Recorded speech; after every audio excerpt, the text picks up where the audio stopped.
And we that will work? add our recording. Yep, there it is. Okay. There it is. Awesome. Wonderful. Well, good morning and good afternoon, everybody. Welcome to the July edition of our Marketing Professionals Meetup.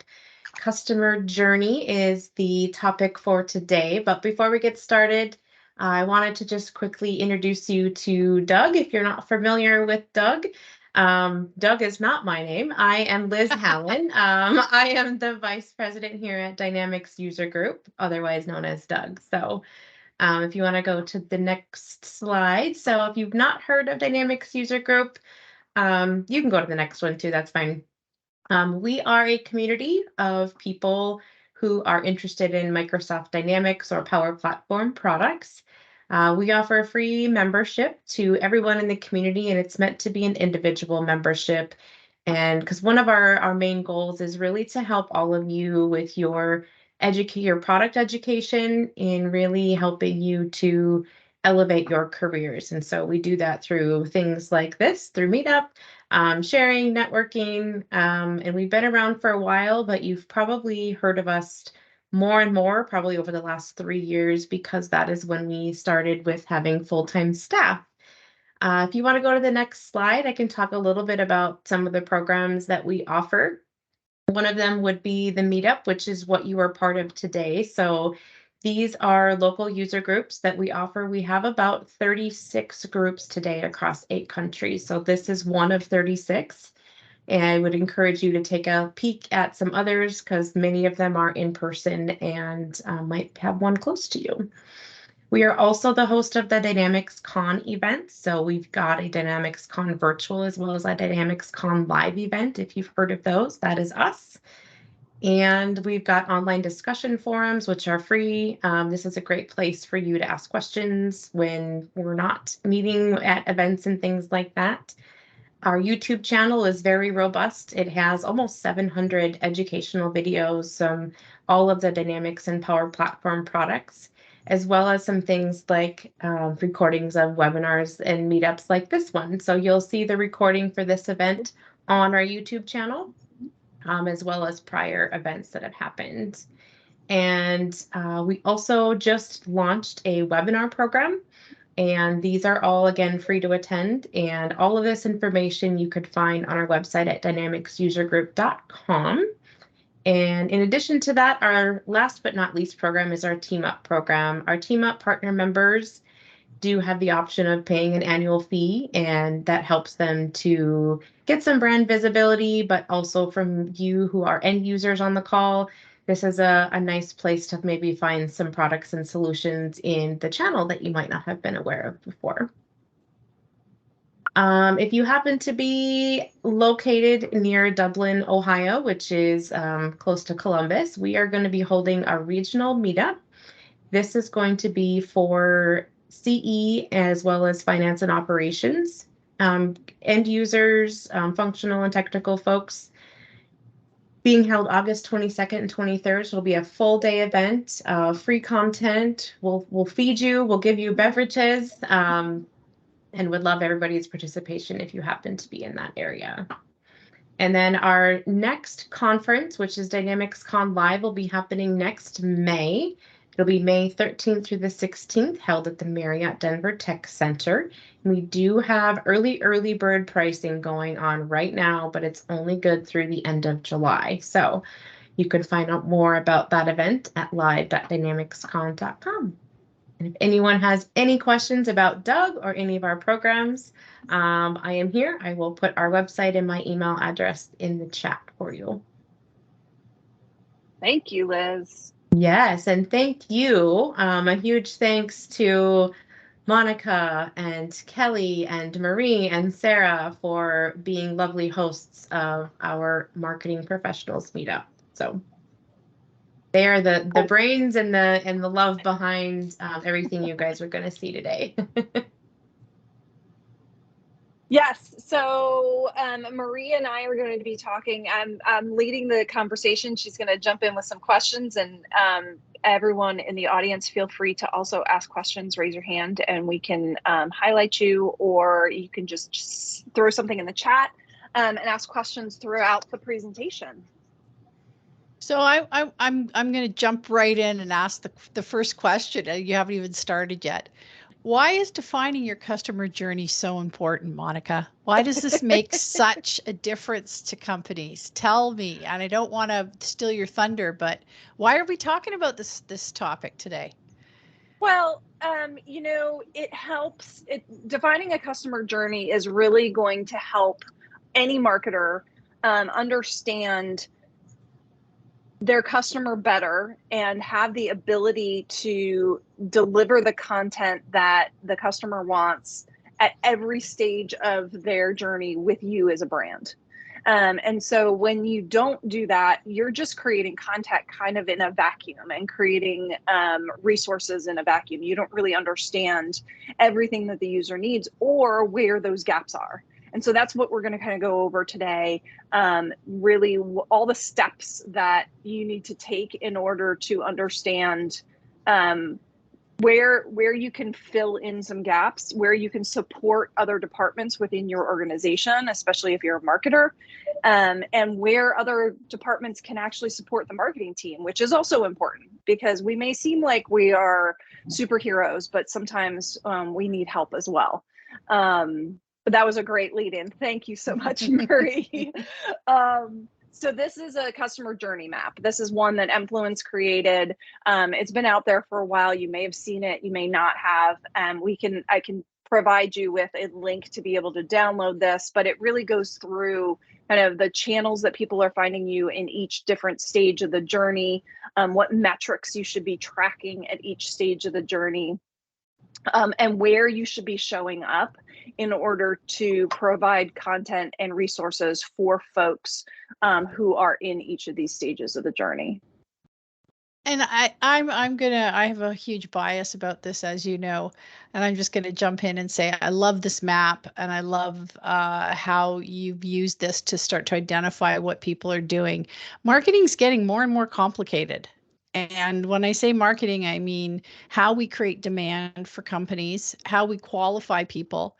But also, I think you would agree, Monica, that if you're going to use any kind of marketing automation tool, if you don't do this exercise, it's probably not going to work out really well. You're putting a technology in without supporting it. And I think this map is bang on in helping people understand what they have to do from a marketing automation perspective, but more importantly, the complexity of each one of these categories, because it's hard. It's hard to be able to do a lot of this stuff. And I don't know what part of the audience today is small business or large enterprise, but it takes a lot to do this. It's not easy. It's not for the faint of heart, right? Yeah, and it's super important to also be able to identify these folks in your CRM, no matter what CRM you're using. This is not necessarily Dynamics specific. I know we're a Dynamics community here, but just be aware that you can do this in any CRM that you use.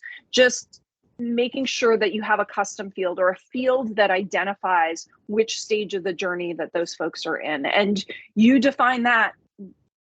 That is defined company by company. It depends on what your sales funnel looks like, but these are all of the stages, no matter what your organization does. These are all the stages of a journey, regardless of what the product is. So one of the things that you need to make sure you do is gather that right data from the get-go. It's not going to be easy to gather all this and put all this together, but once it's done, it's going to make sure that the whole company is speaking the same language, and you all know exactly what stages of the journey people are on. You can start to talk about people based on that stage, and you're all using that shared language. So where are people engaging with you? There are so many channels these days, as we know, as marketers. There are an endless number of channels. I'm going to highlight a few here. One of them is email, because I'm an email geek, self-proclaimed email geek. I think there are a few other ones on the call today too. But email doesn't just mean something from your marketing automation platform. It's also, how are your salespeople, your customer support people, your account managers? Those are all done. A lot of that interaction is done on the email channel as well. So we're not just talking about automated emails. Social media is another channel, super important channel as well. A lot of people want to engage with brands on social media. We've seen that, it ebbs and flows over the years, but it's very important to be active and be seen on that channel. Events are another channel. Today is an event. Webinars are events. In-person events are also part of that event bucket. Partner sites. So how are you distributing your content off of your website? And that's another channel where people are engaging with you.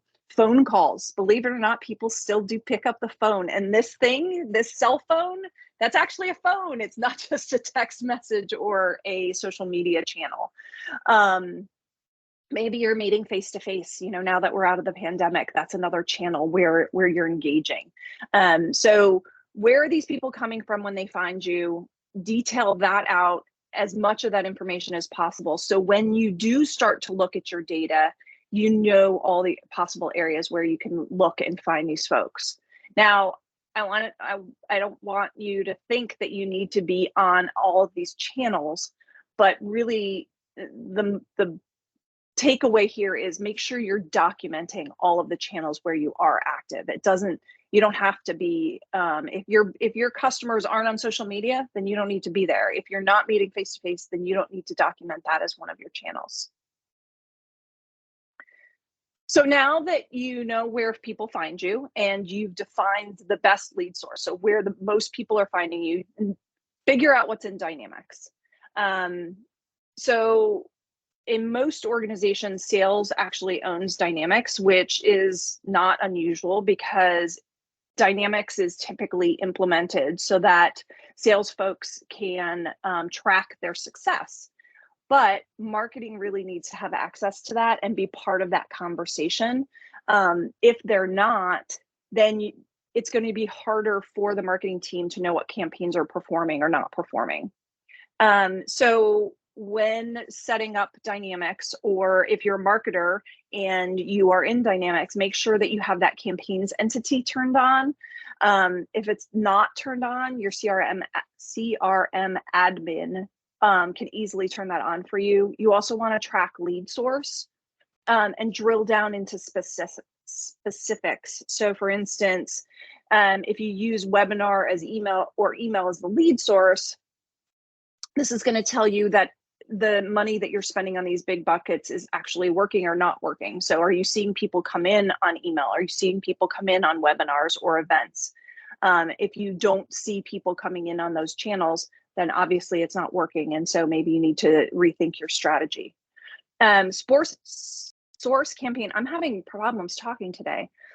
Source campaign is going to get even more specific. So you want to put in that bucket, or in that entity, the name of the webinar or the email that you've actually been using. So newsletter, for example, would be a great example there. Webinar would be maybe the title of the webinar, or if it's a series. And finally, competitor entity. This is a really important one when you start to think about different campaigns that you want to run. Having competitor entity filled in and tracked in CRM is going to benefit you, the marketer, and the sales team in the long run. So your CRM admin can tell you if any of these are turned on, or if they're being populated, that kind of thing. So make sure you're talking to folks within your organization. So marketing spend and ROI. We could talk about this for a whole other session. Tracking marketing spend and ROI in Dynamics is going to help the marketers see where your dollars are being spent, and it's going to help with projections. So it'll help you see if you hit your goals with the current budget, or if you need to ask for more money. Maybe you need to shift money from one channel to another one. It's going to help you understand where you're getting the most bang for your buck. It's also going to be super helpful when a salesperson comes and talks to you and says, hey, I want to go to a trade show. You'll be able to respond to them with, okay, depending on how much the trade show costs, I'm going to need this number of leads in order for it to be a valuable show for us. And so having all of that information documented in your CRM is going to help you be able to answer that question really quickly. So when you start to, oh, sorry about that. So when you start to map out these folks and understand, you know, where you're spending your marketing dollars, you can look at past data and answer some questions. So how many opportunities did it take you to get to that sales goal? How many SQLs did you need to get to that many opportunities? What number of MQLs do you need to get to the SQL? So you're really building that funnel backwards and understanding that if you need a certain number of sales, how many prospects do you need? How many leads do you need, et cetera? Documenting what you're at. I'm going to jump in for a second, Monica, and I hope you don't mind. This is a really important point. And I think especially as marketers, we're maybe afraid to ask this question to management and to our CEOs. How much money do we want to make this year? Mm-hmm. Is it a 20% increase? Is it a 30% increase? Is it building more, building more connections with existing customers and selling more? This is a really important question that we don't ask right out the gate. And the reason that's so important is, how am I going to be able to reverse engineer how many leads we need, how many sales qualified leads versus marketing qualified leads? And you can actually build those numbers based on some of your data, your social media data, your Google data. You can actually go in and look for it. But we have to be brave about asking this question. So how many leads do we really need? And you have to take that information from your CRM as an example. How many people did we speak to in order to get the number of people through a process where we closed them? Right. And that's where sales and marketing have to be on the same page, right? We have to all be working towards the same goal here. So I think this is a really important point. It's one thing to map the customer journey, but it's another thing to really track it and measure it, because sometimes we don't ask the right questions at the beginning. Yeah. And asking that question, I mean, that question is defined. The answer is there. It's just really understanding how to, like you said, reverse engineer it. And go into all of your past data. And the information is there. Now, if you're trying to grow the organization, the more you fill your funnel, the lower your conversion rate's going to be. So you have to put some padding in there. But for the most part, you should be able to reverse engineer it to really understand how many leads, how many people you need at the top of the funnel. And that will also help you understand whether or not you're hitting your goals at each of the different stages. And if you're not, then what do you need to do to change that? What happened? What's falling down and what's not working, and how can we change that, reverse that process? Mm-hmm.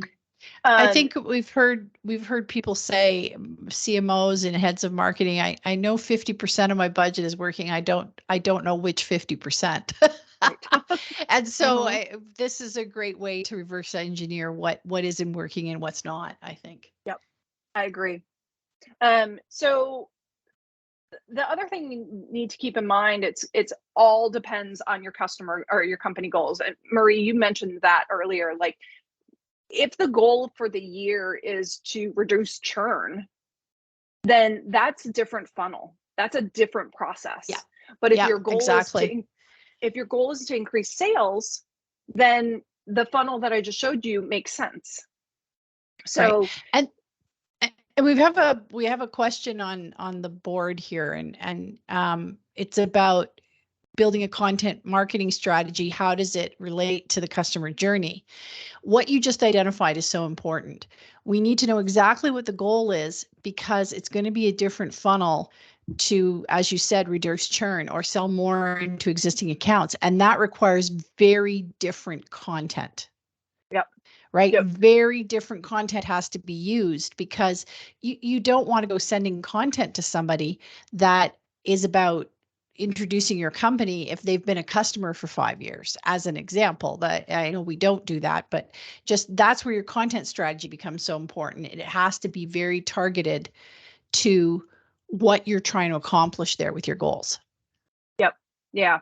And it's not the same answer for everyone on this call, and it's not the same answer for every company that you ever work for. And so making sure that you know what that answer is essential in this process. Yeah, absolutely. So who's going to be involved? So this is really important, that you need to make sure that all of the departments are represented when you actually start to do this exercise. So you're going to have your marketing folks, of course. Sales team has to be with you on this in this conversation. Support team. So remember that diagram that I showed at the beginning. It shows through advocacy and loyalty. And that's where your customer support and customer success teams really come into play. Once somebody becomes a customer, the journey doesn't stop. You want to make sure that they are, you are making them a loyal customer so they keep coming back, which is going to reduce churn. And then when they become an advocate, you really want them to be telling other people about you, which is going to then fill your funnel from the top. So having customer success and customer support teams in this meeting, talking about it, understanding the language that the marketing and sales teams are using is essential in part of this, in this process. The other part that's essential is that maybe your marketing team is broken into different departments. So if your best lead source is social media, the person who does social media should be on that in this meeting. If your best lead source is events, then the event person should be there. And so making sure that if your organization is that siloed, everyone from those silos should be in on this conversation. And I think So, if we go back and talk again about content related to it, for example, I know that there's some really fabulous content that salespeople have in their emails when they're bringing people on board to explain things. And that content can be used to build very good tools in the consideration phase, of how we're turning. So this is why you want to get everybody on board, is because they all have some really cool details that we can use as marketers. Correct? Yes. That's how we get the goodness out of the right content against the right stage in the buyer journey. Yep. And Marie, that brings up a great point, because your customer success and your customer support teams also have that great data and that information. And so if they're getting the same question over and over and over again, and marketing doesn't know about it, and marketing's not listening to them, then we don't know from a marketing perspective that we could create a piece of content. Oh, sorry. Siri started talking to me. If you don't have that information, then the problem's going to come up as they're going to have to continue to repeat themselves and answer that question over and over again, where marketing could fill that gap very easily by creating a blog post or an infographic or an ebook or whatever it might be, an FAQ even. What are the top 10 questions that the customer success team gets on a regular basis? Let's create an FAQ document. Let's create a video. Let's answer these questions on social media. And so then they can point people to that resource rather than having to repeat themselves over and over again. So we're here to make your jobs easier make their jobs easier as well. Now we're about to get into prepping for your first session. So before we go there, we have another question. What benchmarks should we consider for things like cost per lead, CAC, ad budget, lead acquisition budget? I have a really simple rule of thumb, and I'd love to get your thoughts on this, Monica, as we go into prepping, the prepping phase. I always look at what does it cost, or how do we generate a net new email address that we can nurture over time and see whether they're interested. So the first thing I always start with is what's it cost to generate that? Are we going to events? Are we giving a lead magnet? Are we doing certain things? And I think that the first thing we want to look at is what does it cost to get a new name on our list that we can talk to if we're doing demand gen? The second thing, though, is if we're selling more to existing customers or trying to reduce churn, the thing we want to look at is how often are people engaging with us with that list that we already have. So any other thoughts there as we go into prepping? Because I do think the benchmarks are really important as we go into prep. Any other thoughts on what we should be benchmarking? So for me, I look at historical data. I look at what's happened in the past, and I can drill down on a month-to-month basis to say in January, our CAC was X dollars. So how can we beat that this January? So last January it was this, and this January is this. What was last month's CAC? And how can we beat that on a regular basis? So I definitely look at what's my brand historically has done. And if you don't have that information in your CRM, it's going to make that much more difficult. Yeah. Okay, so let's prep. Let's prep. Let's get this done, right? All right. So prepping for your first session. This is where the hard work is. So you have all the people that need to be a part of the conversation. You have all the data for your lead source. Make sure you understand where those opportunities are, and put that information in, send that information out, and make sure everyone who is involved in the conversation is actually understands why you picked this lead source, what's important about this lead source, what departments touch the lead source, and then pick 5 accounts to do a deep dive with. So you're going to include your won, your lost, your open accounts, everyone who is in that number 1 lead source. And you're going to ask everybody to do some homework. So again, this shouldn't fall all on marketing. All of these different teams touch these people. They have the information either in CRM that they've inputted, or it's in their email.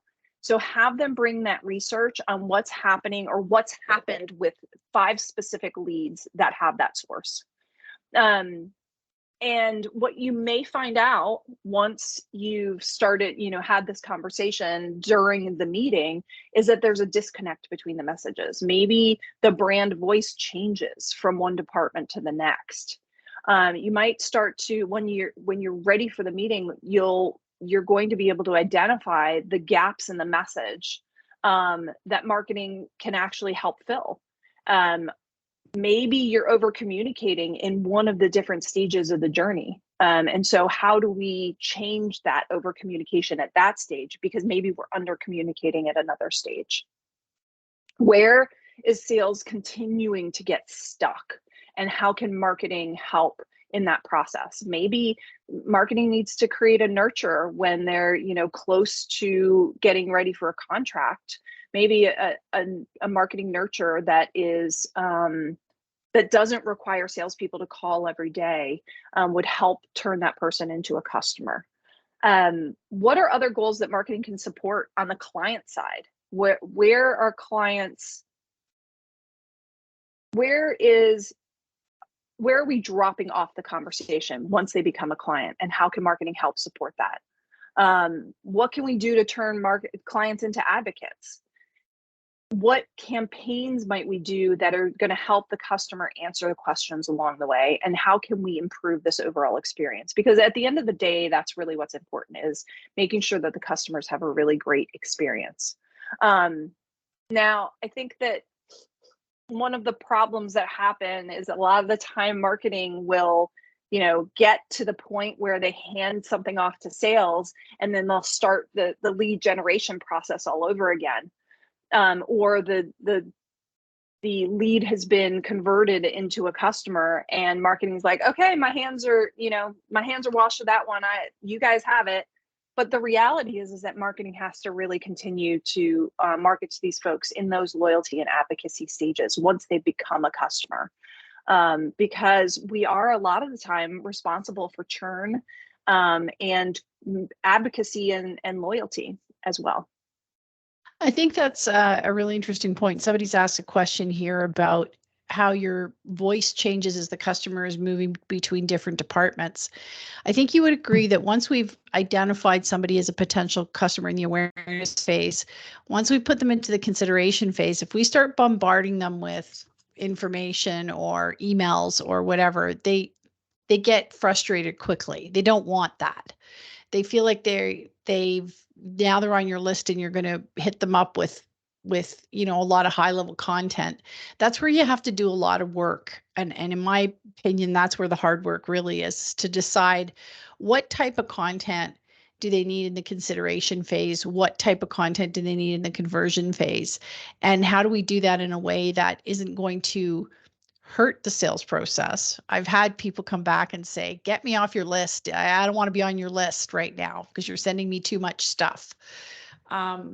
So I think that's a great point about moving the customer between different areas.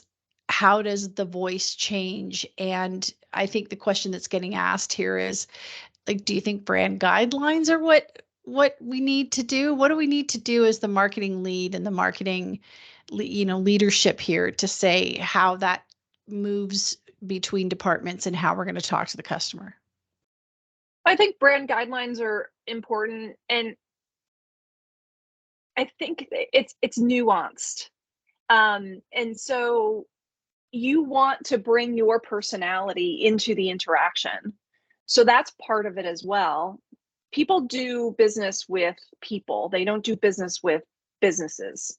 And so making sure that everyone understands that maybe the brand has a helpful voice. Well, what does that look like from a customer support standpoint? And so it's really, for me, it's very much a tone.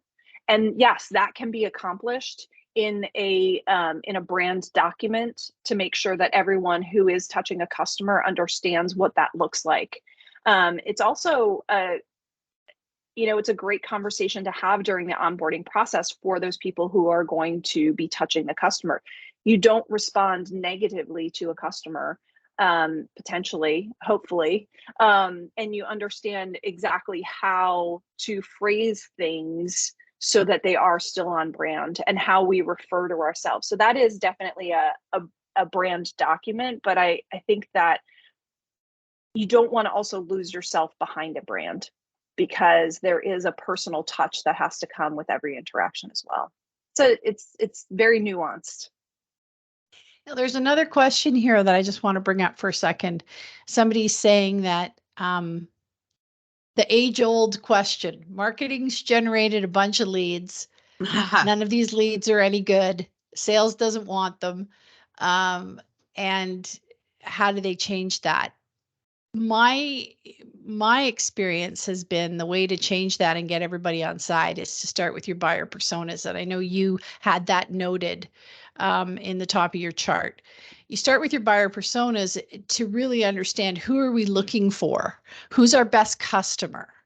And I think that's the way you get people on side right out the gate, is who are we actually looking for? And then you can figure out what their journey is going to be and what type of information. But I think if marketing and sales aren't aligned, and sales is saying you're generating all these leads we don't want, Right. That means we don't know who we're looking for. I mean, there's no agreement on who we're looking for and what the buyer persona is.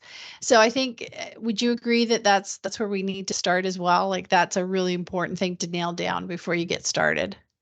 So yes, understanding your buyer persona, who the target audience is, definitely very important. I also think that, part of this customer journey is understanding how long it takes people to go through the funnel. So marketing can say, I just delivered you 50 leads, and sales says, but those 50 leads aren't picking up the phone. well, let's look at those 50 leads over a 3-month period potentially, because it may take that long to convert someone from lead all the way to customer. And so making sure that the sales and marketing teams understand how long the funnel actually is in terms of time, converting from when you had first contact all the way to a paying customer. And sometimes that even that part of the conversation hasn't been had. And then of course sales is going to say these leads aren't responding to me and they're not being helpful. Yeah. I'm going to jump in and add that this was actually a full topic for one of our first meetups for the DUG Marketing Professionals group. And that was recorded. It's on YouTube. I'm going to put that link in the chat right now. Awesome. Thank you, Kelly. Yeah, that's, that is having those conversations. Kelly and her sales team have a really good process for making sure that the sales and marketing teams are talking on a regular basis, and how to make sure that y'all are on the same page.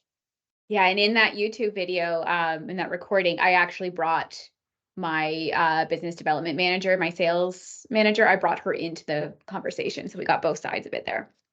Holy cow, we're at 40 minutes.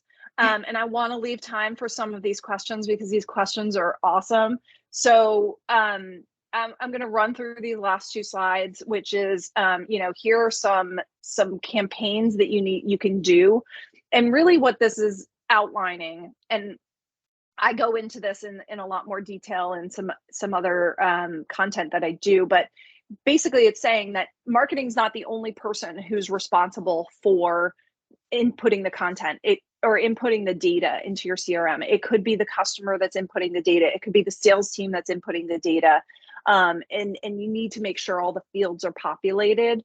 There are a ton of campaigns that you can do. And I'd love to hear from folks about what campaigns they've implemented, because this is just a kind of a little snapshot of campaigns, but and I know everyone has ideas on what campaigns they could do if they had the data in CRM, or campaigns they've done because they have data in CRM.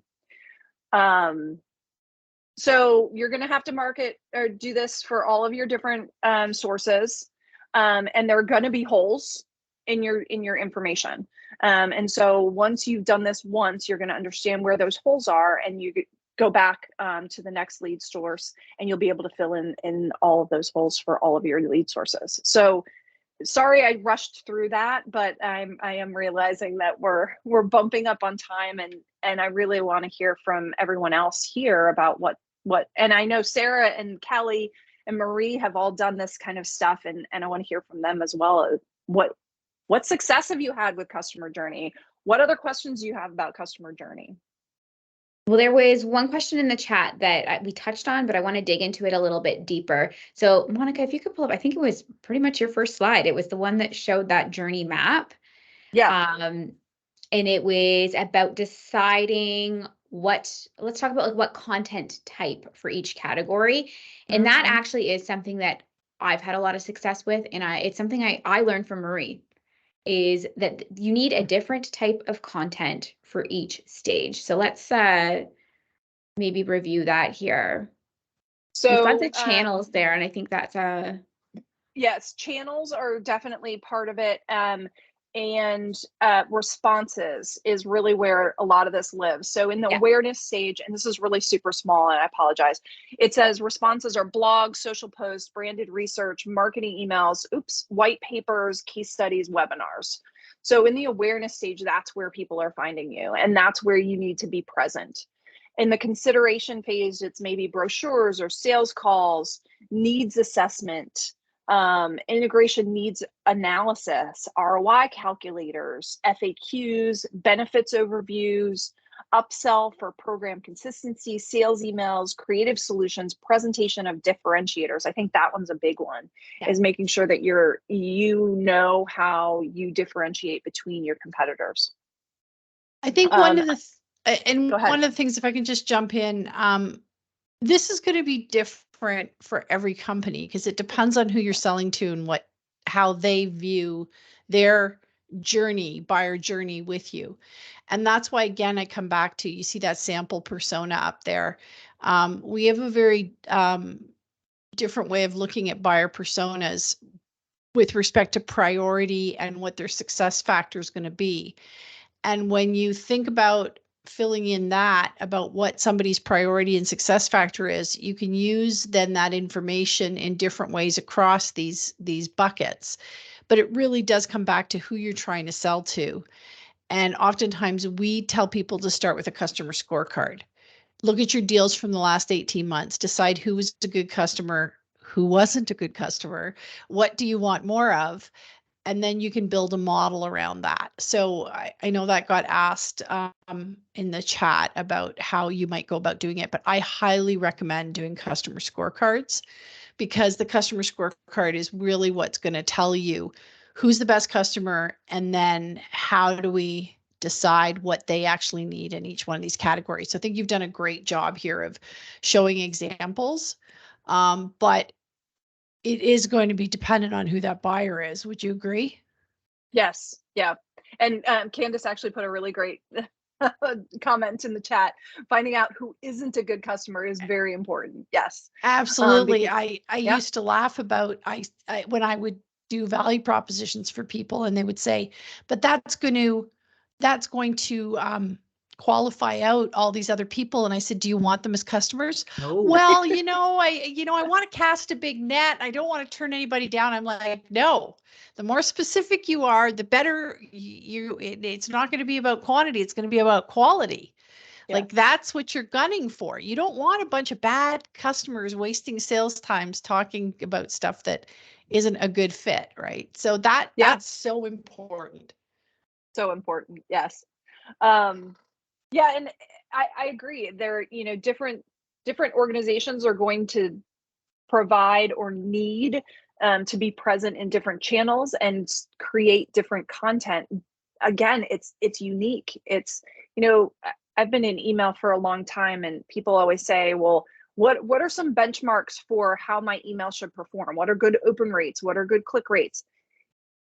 There is no one size fits all, because every email list, every customer journey is different, because your brand is unique to you. It's unique to the people who work in the organization, and it's unique to how the customer is going to move from one stage to the next. So as much as we can give you guidelines and present you with kind of some really great tips and things to avoid, remember that this is very much a unique process for each one of you that's on this call. Yeah, and that's why it's a lot of work. Exactly. It's why it's not for the faint of heart. You got to get in there and figure these things out. So, do we want to open it up now? We've got almost 10 minutes left. Do we want to open it up now for questions? Does anybody have questions? I'm so thrilled people have been asking as we've been going, but is there any more questions people have? We've had a very active chat here, but if anyone wants to come off mute, please do. Oh, Sarah's got a question. I got a question. So I'm looking at number 4, loyalty.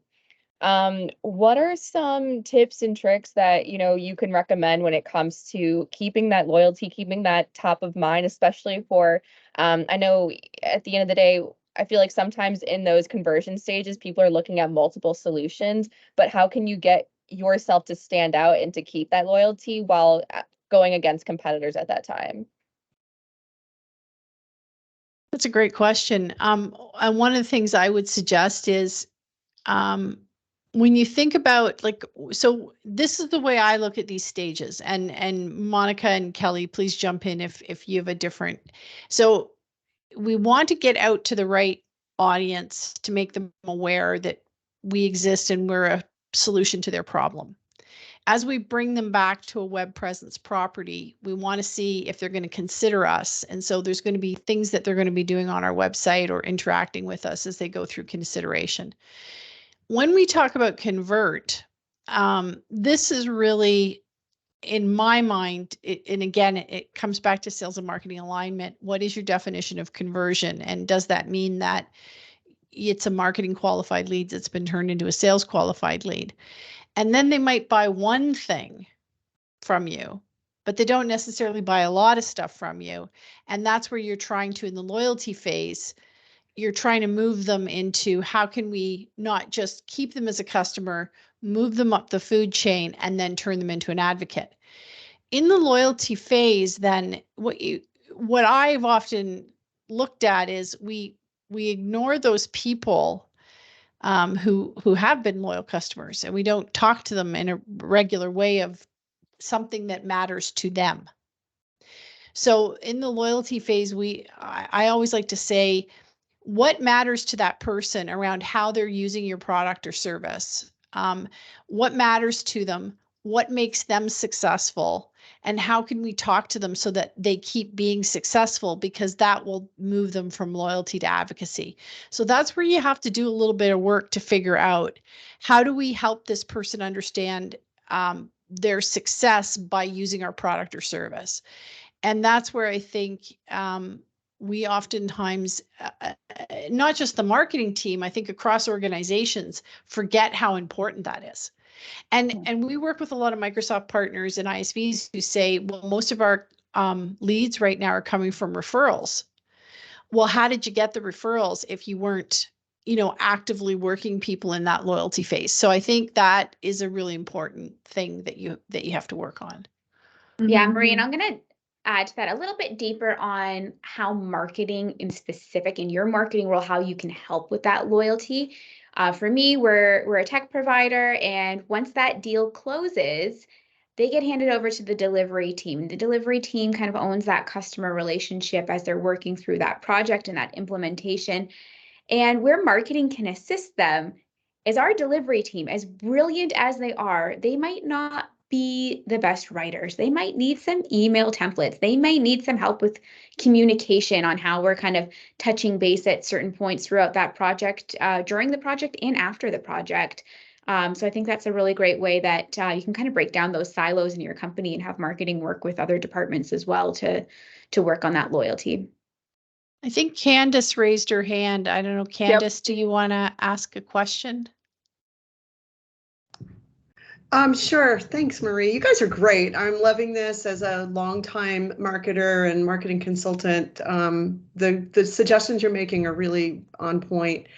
One of the things that we see a lot of is that deals are coming in at different cycles, different phases. And your point about long sales cycles and sales expecting to just close something that marketing has generated is unrealistic.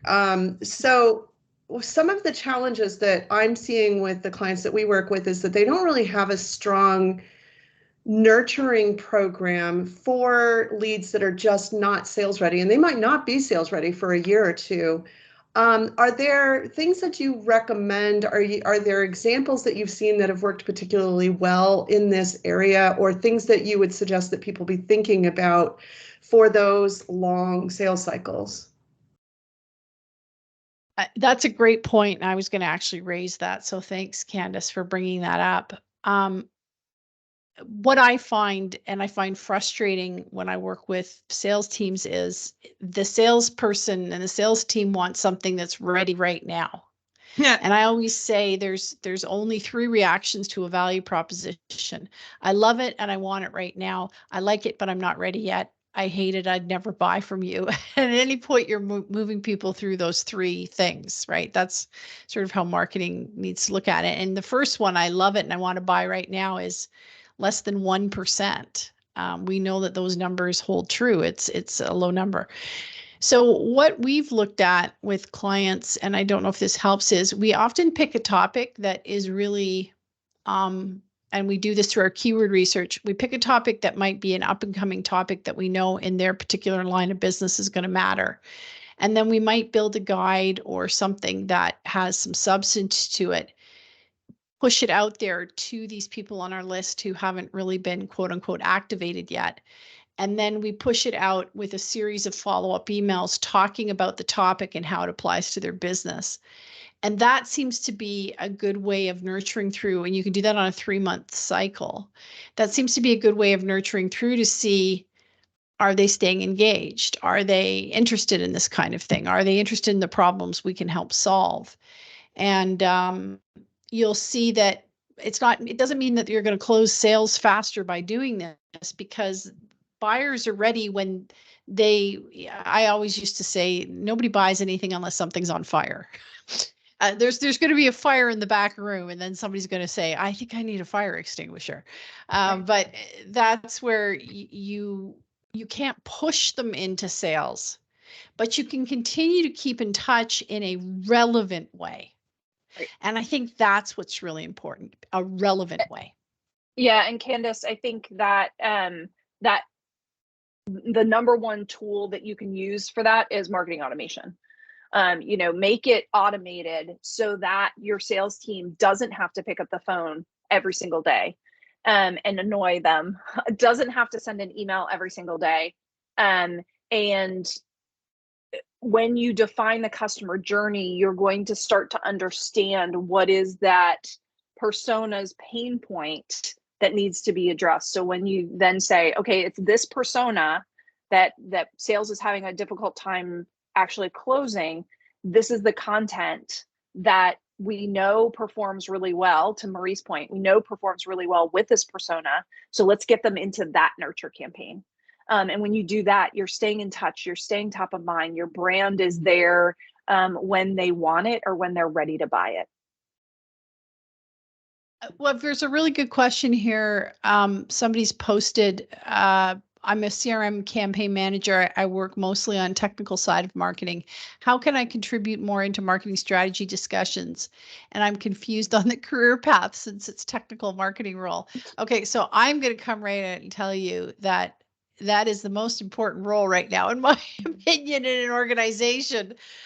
So I think you're on the right path. But as far as how you can contribute, you're the one sitting on incredible data. You're the one sitting on information that the organization needs to understand how to create benchmarks, to understand how to create this customer journey map. My recommendation to you is go take one of the courses of building buyer personas, or something where you can figure out how do you, as a CRM campaign manager, create the data that's necessary to build this journey and understand that. So that'd be my advice on that one. I don't know how the rest of the group feels, but that's a great question you're asking. And I'll tell you, technical marketing role is what everybody needs these days.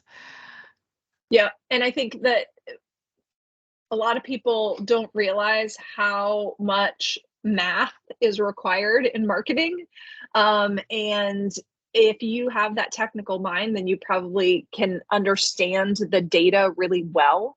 And that is a huge resource for your marketing executive and anyone on the marketing team. When you start to analyze that data, it's an invaluable amount of information that will help inform your entire funnel. And I think you would agree that the whole area of marketing automation is really up and coming. Like, we still are just scratching the surface on it. And we're seeing it sort of taking the place of what we were doing 15 years ago on CRM. So if you are a CRM administrator, I highly recommend you figure out how to add marketing automation to your CRM. And you will be, again, a hugely valuable member of the team, because you know how to run the stuff that needs to be run. So I hope that helps. And I think we're at the top of the hour. So what a great conversation, though. And thanks to everyone on the call today who's been participating in the chat. That's wonderful. Yes. And feel free to reach out to us, on LinkedIn or any other channels, and continue the conversation. We all love talking about this, and also in the Meetup channel too. We're there and we're active. So let's not let the conversation end here today. And I appreciate all of your time, and look forward to seeing you on our next Meetup. Yes. Thanks for joining us, guys. I think Sarah, you and I are on for the next one, aren't we? Yeah. Yes, we are. The mystery topic. And it's a super secret topic, but we're gonna tell you soon what it is, and you're gonna love it. But it's super secret, which is code for Sarah and I have to figure it out. Marketing 101. You listen to the audience. Yes. We'll take Yeah, a there were poll. such great questions today, Sarah. I think we'll take our cues from the user group, what they Yeah. want to hear about. We don't even. Thanks, everybody. Have a great rest of your day. Thank you guys. Bye. Thank Bye-bye. you. Bye.